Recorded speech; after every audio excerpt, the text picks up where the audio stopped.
Well, it's been nearly 2 years since I was last on iRacing, so recently I decided to re-download it. The trouble is, I may have picked the worst week to do so. Week 13. Well, my first week back had plenty of highs, a few lows, and Say goodnight, mother. and even some wheel-to-wheel racing with Formula 1 royalty.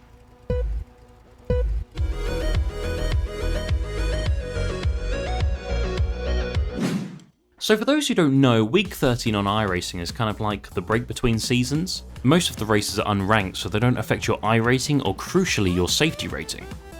Now the racing that I've decided to do this week, Formula Ford, is still ranked, but I think a few people didn't realise.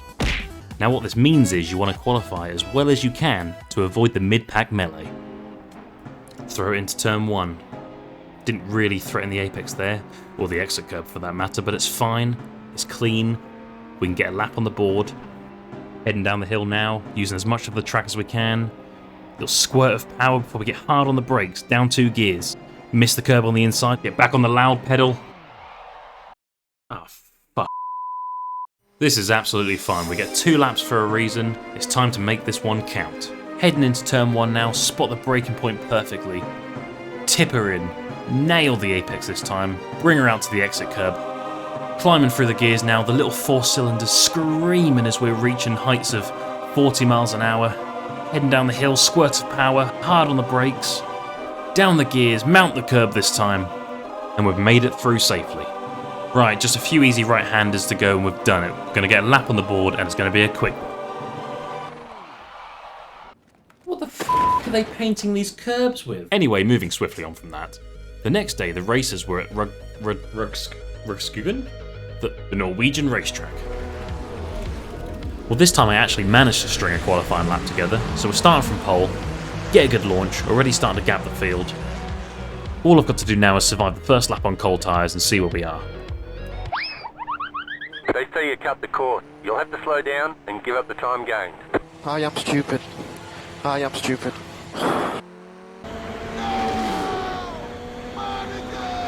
They ask you how you are, you just have to say that you're fine when you're not really fine, but you just can't get into it because they would never understand. Well, with that little manoeuvre putting me down in 7th position, it was time to stamp the send and lick it. Managed to pick up a toe on the straight, look up the inside, there's 1 down, 5 to go.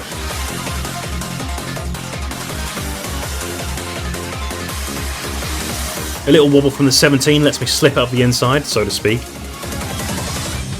Almost banging wheels, but just giving each other enough space here.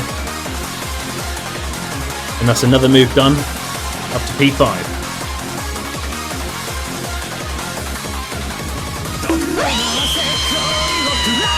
I made some good progress early on, but the front runners have got good pace, and I'm running out of laps. Hello there. I'm going to need a little bit of luck. Thank you. Well, we're up into the podium position, but we're nearly out of time. There's only 1 lap left. I need 1 more good lap. We were getting close, it just wasn't going to be enough. But then the leader had a wobble, which allowed me to slip through into P2. The new leader was offline through the S's. That allowed me to have a good run, close up, and just start thinking about making a move. We'll have a look. Of course we'll have a look. I managed to nuzzle my way up the inside, but that becomes the outside for the next hairpin. But as we both get on the brakes for the hairpin, the leader locks his rear axle. Just managed to avoid him with only minor contact, but that allows P3 to get alongside again. But heading into the final sector now, we managed to use the overspeed and get the move done. Finally back into P1. And the crowd goes wild.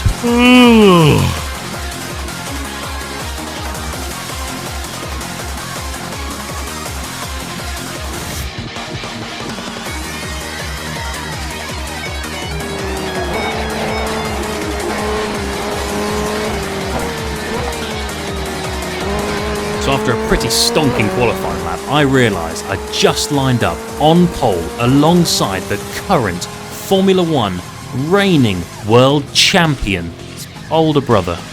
But if this goes well, I could have Zach Brown on the phone by Monday. Buckle up, buckaroos.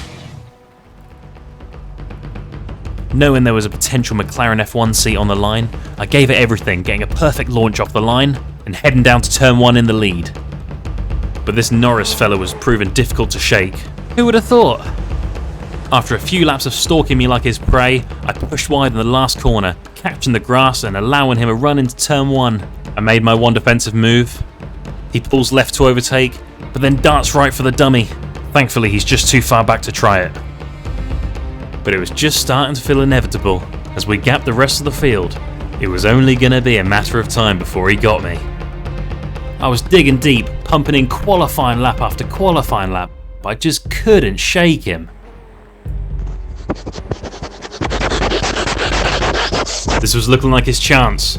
But he runs deep in the last corner, just giving me a couple of tenths, just a bit of breathing room, but it wasn't over yet.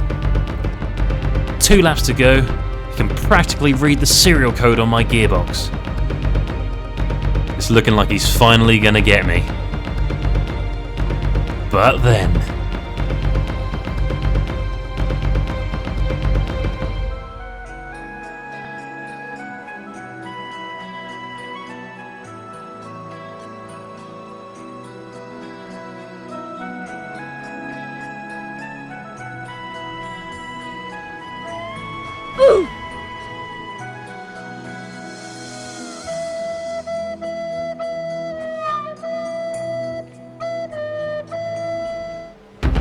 Despite the enormous pressure, I managed to hold on and win. This is sure to send ripples in the Formula 1 paddock.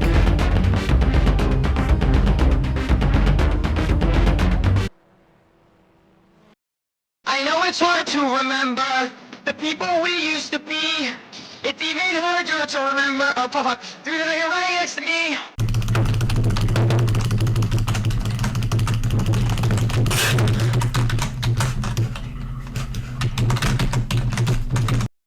Well, thanks for watching, guys. It's my first video in a while, so if you liked it, please comment, like and subscribe, and I'll try and get another one out soon. Hello? Zach Brown? Oh, hi Mum. Sorry, I thought you were someone else.